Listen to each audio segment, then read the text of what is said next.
আচ্ছা, তোমার যদি মুড খারাপ থাকে তখন তোমরা কি করো? আমার যখন মুড খারাপ হয় তখন আমি ঠিক কি করি সেটাই আজকে শেয়ার করব। মেইনলি কদিন আগে আমার খুব মুড খারাপ ছিল, তারপরে ভাবলাম কিছু শপিং করা যাক। শপিং বলতে আলতু ফালতু কোনো জিনিস নয়, যেই জিনিসটা এই মুহূর্তে আমার খুব বেশি প্রয়োজনীয় ছিল ঠিক সেই জিনিসটাই আমি অর্ডার করে ফেলেছিলাম মিশো থেকে। যেহেতু আমি একজন কন্টেন্ট ক্রিয়েটার, ছোটখাটো ঠিকই কিন্তু কন্টেন্ট ক্রিয়েটার, তো তাই জন্য আমি অর্ডার করেছিলাম একটা ট্রাইপড।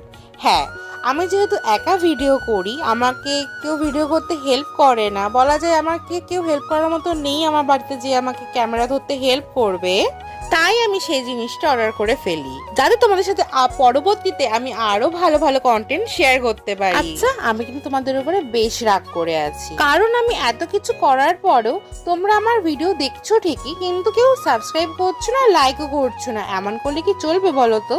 তোমরা আমার ভিডিও লাইক সাবস্ক্রাইব না করলেও কি, আমি তো তোমাদের জন্য সুন্দর সুন্দর ভিডিও পোস্ট করবোই না। যাই হোক, আমার এই ট্রাইপডটা কেমন হয়েছে অবশ্যই কিন্তু কমেন্ট করে জানিও। আর একটা জিনিসও আমি আমার নিজেকে গিফট করেছি, যে জিনিসটা আমার এডিট করতে গেলে খুব কাজে লাগবে, একটা চশমা।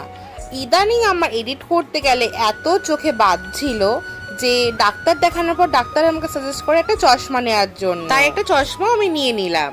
তো তোমরা জানিও আজকে আমার এই ভিডিওটা তোমাদের কেমন লাগলো। আর যদি তোমাদের এরকম ভিডিও আরও দেখতে ইচ্ছা হয়, আমার চ্যানেলটিকে সাবস্ক্রাইব করে পাশে থেকো। রাধে রাধে।